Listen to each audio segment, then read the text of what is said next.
दोस्तों नमस्कार, आपका स्वागत है एक बार फिर से फ़िश फार्मिंग के यूट्यूब चैनल पे। दोस्तों आज के इस वीडियो में हम बात करेंगे कि ठंडी के दिनों में अपनी मछलियों का देखभाल कैसे करें।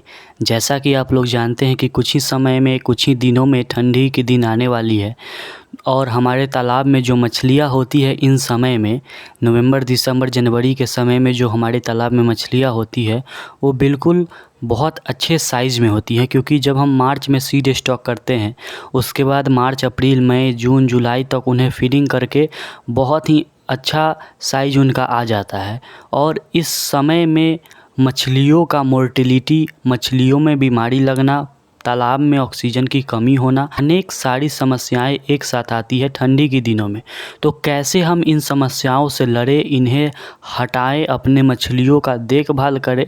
तो चलिए दोस्तों शुरू करते हैं। आज के इस वीडियो में आपको पूरी जानकारी मिलेगी कि अपनी मछलियों का हमें देखभाल कैसे करना है, उन्हें बीमारी से कैसे बचाना है, उन्हें भोजन क्या देना है। संपूर्ण जानकारी दोस्तों आपको इस वीडियो में मिलेगी। तो दोस्तों वीडियो को शुरू से अंत तक देखिएगा। अगर वीडियो अच्छा लगे तो चैनल को ज़रूर सब्सक्राइब कर लीजिएगा, क्योंकि मछली पालन से जुड़ी जानकारी हमारे चैनल पे हमेशा आती रहती। दोस्तों अगर शुरुआत करें भोजन से कि मछलियों को हमें भोजन किस प्रकार से देनी चाहिए ठंडी के दिनों में, तो दोस्तों आपने बैग फीडिंग का नाम ज़रूर सुना होगा।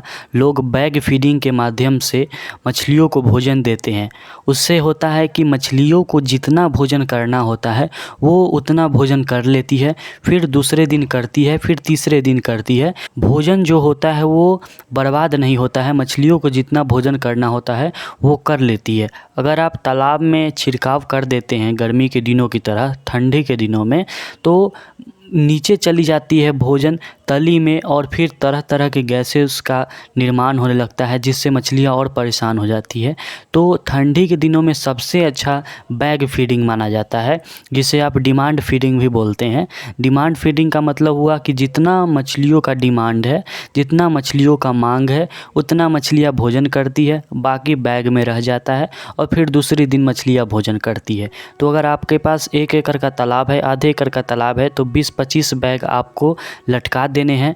वो 20-25 बैग आपकी 15 दिन से लेकर 20 दिन तक चलेगी। ठंडी के दिनों में मछलियों को जितना भोजन करना होगा भोजन करेंगी, बाकी बैग में रहेगा, फिर दूसरे दिन करेंगी। भोजन 1% भी बर्बाद नहीं जाएगा और मछलियों का ग्रोथ भी होगा। ठंडी के दिनों में मछलियों को भोजन भी मिलेगा। दोस्तों अब बात करते हैं कि तालाब की देखभाल कैसे करें, पानी कितना होना चाहिए। तो ठंडी के दिनों में जैसा कि आप लोग जानते हैं कि धूप जो निकलती है वो 11-12 बजे तक निकलती है और बहुत समय तो नहीं भी निकलती है। तो तालाब में पानी जो होना चाहिए वो 5 फीट से लेकर 6 फीट तक होना चाहिए। जैसा कि अभी बरसात ख़त्म होने वाला है, बहुत सारे भाइयों का तालाब भरा हुआ है, ये बात सच्चाई है।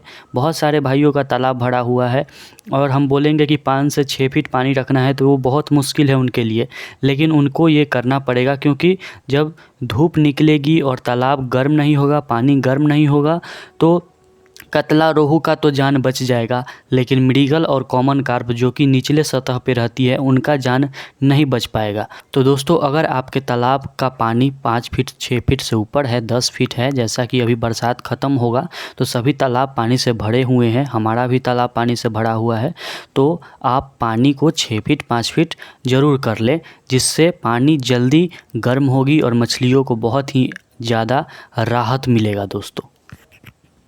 दोस्तों जैसे कि मैंने बताया कि धूप बहुत ही कम निकलती है और निकलती भी है ठंडी के दिनों में तो 2 घंटे 3 घंटे के लिए। और तालाब में जो ऑक्सीजन होता है आपको मालूम होगा कि धूप की वजह से बनता है, सूर्य की प्रकाश की वजह से बनता है। प्रत्येक लेयर में धूप छन छन के जाती है, जिससे प्रकाश संश्लेषण की क्रिया होती है, उससे मछलियों का भोजन भी बनता है और तालाब में ऑक्सीजन का भी निर्माण होता है। लेकिन ठंडी के दिनों में धूप बहुत कम निकलती है, इसलिए ऑक्सीजन का बहुत प्रॉब्लम होता है और ऑक्सीजन की वजह से भी मछलियों का जान जाता है। तो हमें करना चाहिए कि अगर आपका तालाब बड़ा है तो एरिएटर का व्यवस्था रखें, एरिएटर हमेशा चलाते रहें। अगर आपका तालाब 2 एकड़ 3 एकड़ का है तो डबल एरिएटर का व्यवस्था करें। दोनों साइड से एरिएटर आपका हमेशा चलता रहना चाहिए।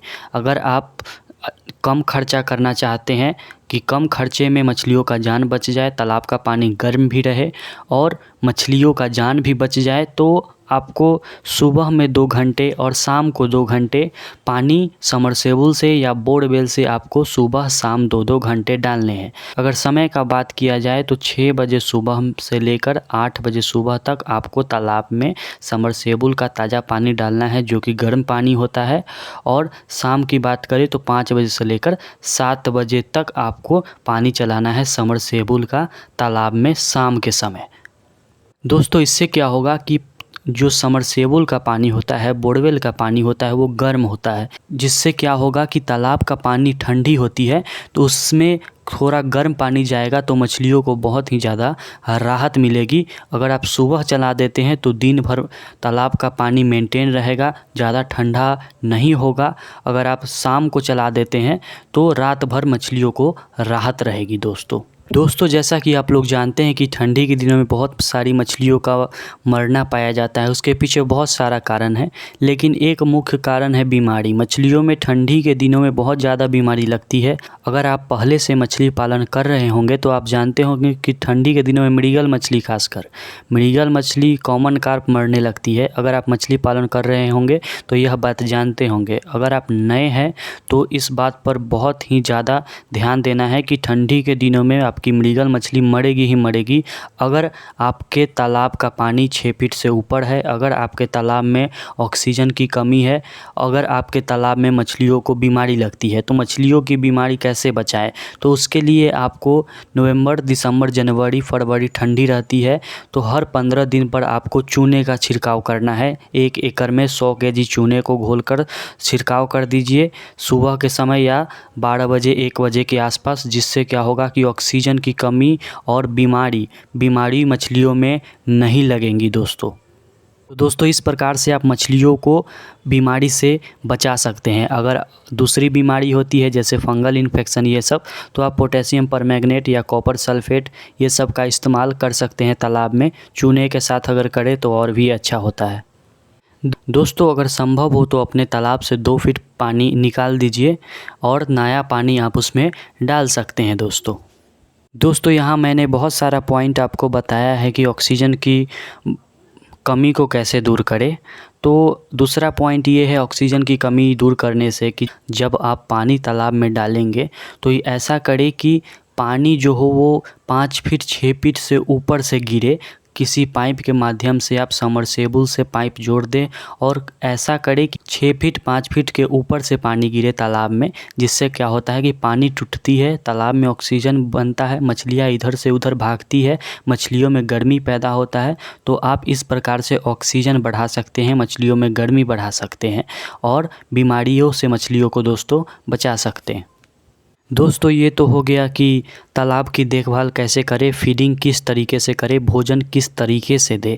अब बात करते हैं कि भोजन में क्या दें।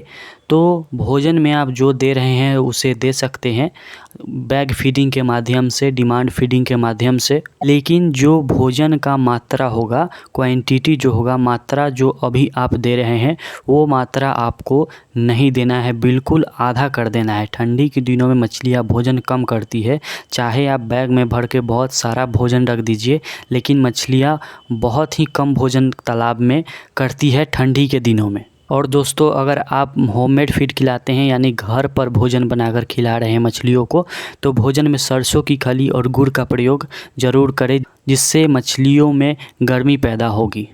दोस्तों, ये सब तो बात हो गई कि हम अगर आईएमसी मछली का पालन कर रहे हैं या grass carp, common carp, silver carp या दूसरी मछलियों का पालन कर रहे हैं।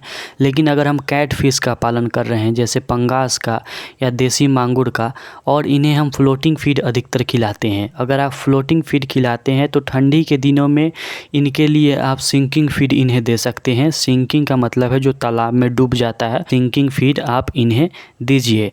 दोस्तों, अगर आप पंगास का पालन कर रहे हैं, नवंबर से पहले आपको पंगास को अपने तालाब से निकाल लेना है। ये मेरा पर्सनल एक्सपीरियंस है। अगर आप दिसंबर, जनवरी, फरवरी पंगास को तालाब में छोड़ देते हैं, अगर वो साइज़ में है, तो आपके लिए ये बहुत बड़ा रिस्क होगा।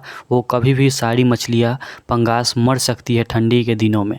तो मेरा सुझाव ये है कि अभी के समय में ही आप हार्वेस्टिंग कर लीजिए, चाहे जिस भी साइज़ में हो, 500 ग्राम 600 ग्राम तक की हो, तो अपने पंगास को तालाब से निकाल दीजिए दोस्तों अगर आप अपने तालाब से पंगास को निकालने में सक्षम नहीं है, तालाब में ज़्यादा पानी है या फिर कोई और कारण है, तो आपको इलेक्ट्रिक हीटर यानी बिजली से चलने वाली हीटर का प्रयोग आपको अपने तालाब में करना होगा, जो कि बहुत महंगा आता है। नहीं तो आपको हमेशा तालाब में लगातार पानी डालना होगा और लगातार पानी निकालना होगा, जो कि बहुत ही मुश्किल काम है। तो अपने मछलियों का आप हार्वेस्टिंग कर लीजिए नवंबर तक, तो आपके लिए बहुत ही अच्छा होगा अगर आप पंगास का पालन करते हैं। दोस्तों यहाँ एक ज़रूरी बात है कि अगर आप common carp, grass carp, silver carp का अपना पालन करते हैं तालाब में, तो इनके लिए बहुत ज़्यादा रिस्क नहीं है। ये मछलियाँ ठंडी में भी सर्वाइव करती है और ठंडी में भी ग्रोथ करती है, तो इनके लिए ज़्यादा देखभाल करने की ज़रूरत नहीं है। ये ठंडी के दिनों में नहीं मरती है। तो दोस्तों आशा करता हूँ आपको ये सब पॉइंट्स अच्छे लगे होंगे। मैंने आज बहुत सारे पॉइंट्स आपको बताए जिससे आप अपनी मछलियों का देखभाल कर सकते हैं।